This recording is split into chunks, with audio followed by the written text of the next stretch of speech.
আসসালামু আলাইকুম রহমতুল্লাহি ওবরকাতুহু। সম্মানিত দর্শক, আজকে যে শিরোনামটি ব্যবহার করেছি এটি কোনো নির্দিষ্ট কালকে উল্লেখ করে নয়, মানে এই বর্তমান কাল নয় কিংবা কোনো অতীত কাল নয় কিংবা কোনো ভবিষ্যৎ কালও নয়। এটি হলো ক্ষমতার পালা পরিবর্তন হলে কী কী লক্ষণ ফুটে ওঠে। প্রকৃতিতে যখন পরিবর্তন আসে, কোনো একটা ক্ষমতাধর সাম্রাজ্য, পরিবার কিংবা ধরুন কোনো একটি প্রতিষ্ঠান, সেটি যখন ধ্বংসের দ্বারপ্রান্তে চলে যায়, এক পক্ষের পতন ঘটে, অন্য পক্ষের উত্থান হয়। ঠিক ওই সময়টাতে যে একটা প্রাকৃতিক অবস্থা বিরাজ করে সমাজে, দেশে, সংসারে, রাজ্যে, ঠিক সেই কারণগুলো যদি আপনি বুঝতে পারেন, তাহলে আপনি বুঝতে পারবেন যে আপনার দেশের বা আপনার সমাজের বা আপনার পরিবারের গণেশ উল্টে যাচ্ছে কিনা। আবার প্রকৃতিতে এমন সব ঘটনাগুলো ঘটে, যে ঘটনাগুলো দেখলে আপনি বুঝতে পারবেন যে আমাদের জাতীয় উত্থান, শ্রেষ্ঠত্ব এবং আমাদের জাতীয় উন্নতি, এগুলো চরম পর্যায়ে পৌঁছে যাবে। সব মিলিয়ে এই প্রাকৃতিক বিষয়গুলো আলোচনা করব, যাতে করে আপনি নিজেই বুঝতে পারবেন যে বর্তমান যে সময়, চলমান যে সময়, এই সময়টি যারা এখন বিএনপিতে সরকার চালাচ্ছে তাদের জন্য উপযুক্ত কিনা। আপনি বুঝতে পারবেন যে তারা দীর্ঘমেয়াদে কতদিন ক্ষমতায় থাকতে পারবেন, অথবা খুব দ্রুত তাদের যে ক্ষমতার যে ধারাবাহিকতা, এই জায়গাতে বিচ্ছেদ হবে কিনা।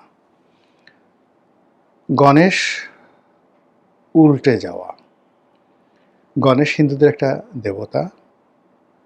এটার পেছনে একটা এই যে প্রবাদ প্রবচন, প্রবচনের প্রতিটি প্রবাদ এবং প্রবচন বাংলাদেশে যেগুলো আছে, এগুলোর পেছনে একটা লং হিস্ট্রি আছে। এত হিস্ট্রি, এগুলো বলতে গেলে আপনাদের ভালো লাগবে না। যেমন আমরা একটা সাধারণ শব্দ যদি বলি, ধুরন্ধর। আপনি ধুরন্ধর কেন, কিভাবে এলো, এই কথা যদি আমি বলতে যাই, আমি অন্ততপক্ষে অ্যাটলিস্ট ১ ঘন্টা বলতে পারবো। আমরা বলি যে এই লোকটি একটি জঘন্য। এই জঘন্য শব্দটি কোথা থেকে এলো? সেখানে জঘন, জ-ঘ-ন, জঘন কিংবা জঙ্ঘা। তো জঙ্ঘা, জঘন্য এবং জঘন, এর সঙ্গে আমরা যে একজন ব্যক্তিকে বলি এই লোকটি একটি জঘন্য মানুষ, এটার সম্পর্কটা কি?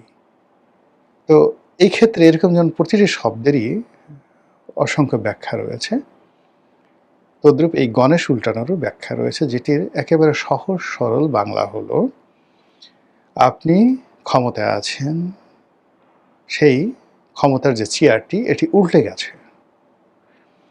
আপনি একটা ভালো ব্যবসা বাণিজ্য করছেন, ব্যবসার যে অপরচুনিটিসগুলো আছে সেগুলো বন্ধ হয়ে গেছে। আপনি একটু পরেই ফকির হয়ে যাবেন, দেউলিয়া হয়ে যাবেন।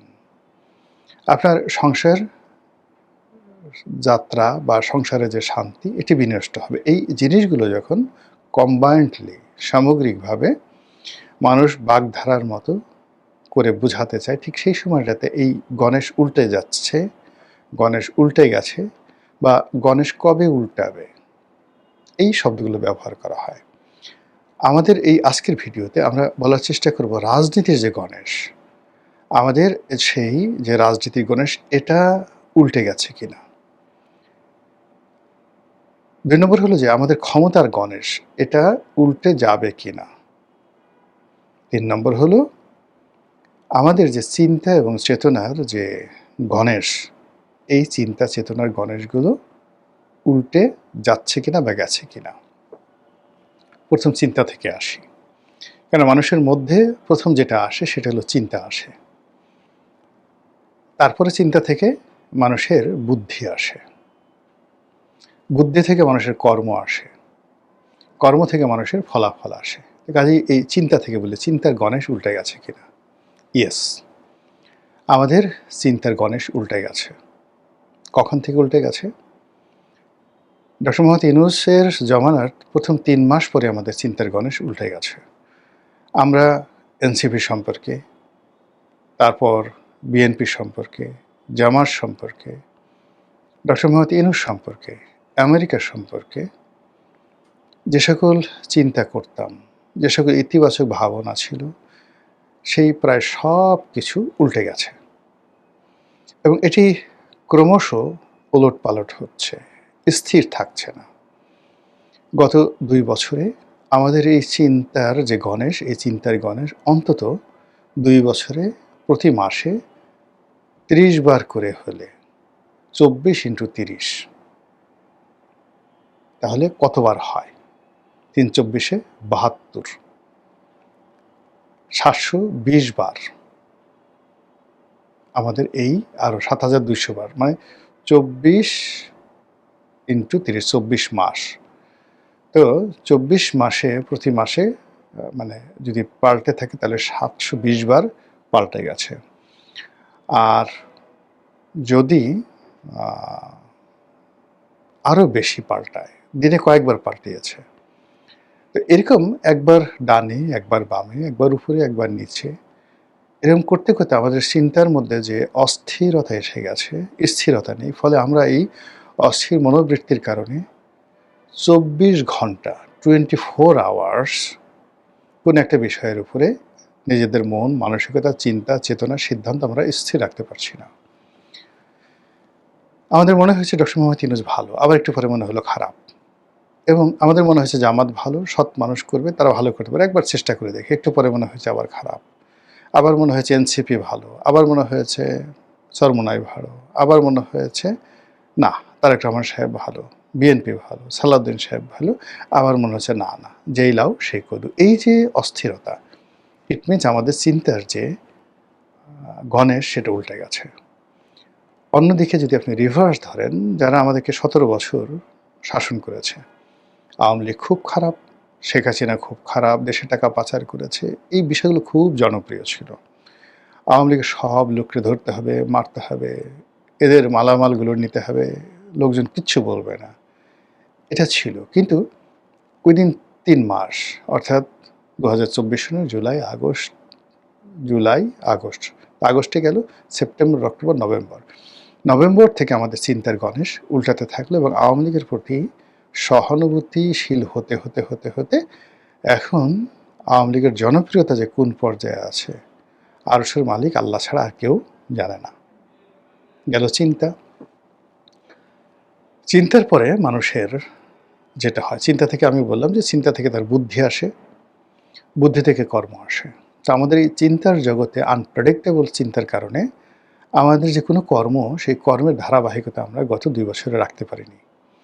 আমরা 2 বছরে ব্যক্তিগতভাবে কোনো দোকান দেইনি, কোনো ব্যাপক হারে আমাদের জনগণ চাকরি পায়নি, বিদেশে যায়নি, শিল্প কলকারখানা করেনি, বাড়ি গড়েনি, গাড়ি করেনি, মানে গাড়ি কিনেনি, এমনকি বিয়ে থাও অন্য সময় যা করে তার চেয়ে কম হয়েছে। এমনকি যদি এই 2 বছরে আপনি দেখেন আমাদের যে বার্থ রেট, মানে সন্তান উৎপাদনের ক্ষমতা, এটা অর্ধেকে নেমে এসেছে।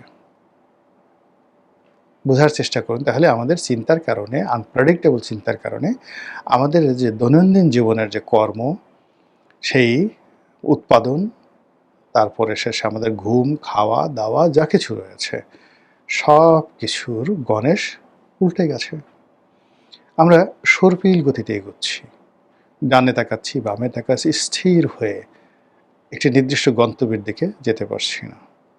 ফলে সব কিছু এলোমেলো হয়ে গেছে। এরপর আসুন আমাদের স্বপ্ন। এই মুহূর্তে আমাদের কোনো স্বপ্ন নেই, স্বপ্নের গণেশ উল্টে গেছে। আমরা ঠিক স্বপ্ন দেখতে পারছি না যে একটি স্বনির্ভর বাংলাদেশ তৈরি হবে, সেই বাংলাদেশে রাজনৈতিক দলগুলো নেতৃত্বে থাকবে, সেটা তারেক রহমান সাহেব হোক, সেটা জামাতের সভাপতি হোক, কিংবা সেটা অন্য যে কেউ, ইভেন অনেকে সেনা শাসনের কথা বলেন, সেটা জেনারেল ওয়াকারুজ্জামান বা অন্য কোনো জেনারেল আসুক, তারা সামরিক বাহিনীর মাধ্যমে দেশকে সেই অতীতের এরশাদের মতো করে শাসন করবে, এরকম কোনো একটা চিন্তাতে, কোনো একটা পরিকল্পনাতে, কোনো একটা স্বপ্নে আমরা বিভোর হয়ে 24 ঘন্টা স্থির থাকতে পারছি না। এমনকি নিজের ঘরের মধ্যে আমরা যে সকল চিন্তা করছি সে চিন্তার সমমনা একজন সিঙ্গেল লোককে আমরা পাচ্ছি না, সবাই বিচ্ছিন্নভাবে যার যার মতো ছুটছে। এরপর আসুন রাজনৈতিক দলগুলো। ধীরে ধীরে আমরা আসছি ক্ষমতার প্রেক্ষাপটে রাজনৈতিক দলগুলো অনেকটা ধরুন আপনি কি বলবো, আপনি একটা চৌবাচ্চার মধ্যে ছিলেন, বিশাল একটা চৌবাচ্চা বা একটা পুকুরের মধ্যে ছিলেন। বিএনপি, আওয়ামী লীগ, জামাত সবগুলো একটা নির্দিষ্ট সীমার মধ্যে রাজনীতি করতে, এবং সেখান থেকে পুকুরের পানিগুলো ফেলে দেওয়া হয়েছে, অথবা সেখান থেকে আওয়ামী লীগ নামক যে মাছগুলো, রুই কাতলা সব তুলে নেওয়া হয়েছে। রুই কাতলা, বোয়াল, পাঙ্গাস সব তুলে নেওয়া হয়েছে, কালীবাউস, শোল, গজার যা যা আছে। এখন আওয়ামী লীগের সেই যে রুই কাতলাদের ভয়ে যারা, মানে আপনি জানেন যে এক বড় মাছ ছোটো মাছকে খেয়ে ফেলে, ট্যাংরা, পুঁটি, কই থেকে শুরু করে যে সকল ছোটো ছোটো মাছ যারা কাদার মধ্যে লুকিয়ে থাকে, তো এই মাছগুলো চলে যাওয়ার কারণে এই সমস্ত মাছগুলো, মানে ছোটো ছোটো মাছগুলো কাদার মধ্যে থেকে বের হয়ে এসেছে।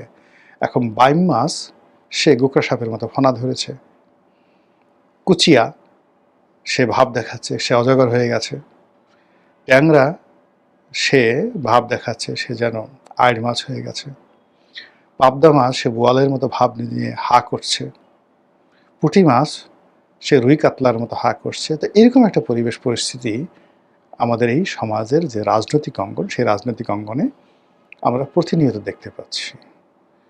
যে যা নয় সে সেই জিনিসটি পারফর্ম করার জন্য চেষ্টা করছেন। এরপর যেটি হচ্ছে সেটি হলো মানুষের মনোজগতে শ্রদ্ধা জাগানোর জন্যে যে একটা ন্যাচারাল লিডারশিপ কোয়ালিটি লাগে, এই ন্যাচারাল লিডারশিপ কোয়ালিটি আমরা এখন কারোর মধ্যে দেখতে পাচ্ছি না। মনে হচ্ছে সব কিছু চাপিয়ে দেওয়া, মনে হচ্ছে সব কিছু সাজানো গোছানো পরিকল্পিত। কেউ হয়তো পেছন দিক থেকে সুতো টানছে, কেউ হয়তো পেছন দিক থেকে শিখিয়ে দিচ্ছে ডায়ালগ, বলো বাংলা বিহার উড়িষ্যার নবাব, কেউ বলল যে আমি মোহনলাল। এরকম মানে এই রাজনীতির অঙ্গনে যে ভাষাগুলো ব্যবহৃত হচ্ছে, যে ঘটনাগুলো দেখা হচ্ছে, মনে হচ্ছে একটি রঙ্গমঞ্চ, যেটির জন্য একটা নির্দিষ্ট ডায়ালগ আছে, পাত্রপাত্রী আছে, এই কাজ করবে, এরকম একটা দৃশ্য আমাদের মনে হচ্ছে। আর এই মনে থাকার ফলে আমাদের যা হয়, সারা রাত জেগে আমরা যাত্রা গান দেখি, নাটক দেখি, সিনেমা দেখি, আর ওখান থেকে বের হয়ে আসার পর মুহূর্তের মধ্যে আমরা ভুলে যাই এবং আমরা আমাদের জীবনযুদ্ধে ঝাঁপিয়ে পড়ি। তো আমাদের এই রাজনৈতিক অঙ্গনে প্রায় প্রতিদিনই যা কিছু ঘটছে আমরা যখন দেখছি, বিমোহিত হচ্ছি, বিরহ বেদনায় কাতরাচ্ছি, কখনো রাগ হচ্ছি, বিরক্ত হচ্ছি, কখনো ক্ষেপে যাচ্ছি, আবার সেই দৃশ্যের বাইরে এসে জীবন যুদ্ধের যে সকল উপকরণ রয়েছে সেগুলো দ্বারা মারাত্মকভাবে আমরা ক্ষতিগ্রস্ত হচ্ছি। এই হলো রাজনৈতিক অঙ্গন। ক্ষমতার একটা সার্বভৌমত্ব থাকে, ক্ষমতার একটা প্রাকৃতিক বৈশিষ্ট্য থাকে। ক্ষমতাবানরা কখনো ক্ষমতা দেখিয়ে, ক্ষমতা প্রয়োগ করে নিজেদেরকে জীবনে কখনো ক্ষমতাধর প্রমাণ করতে পারেনি।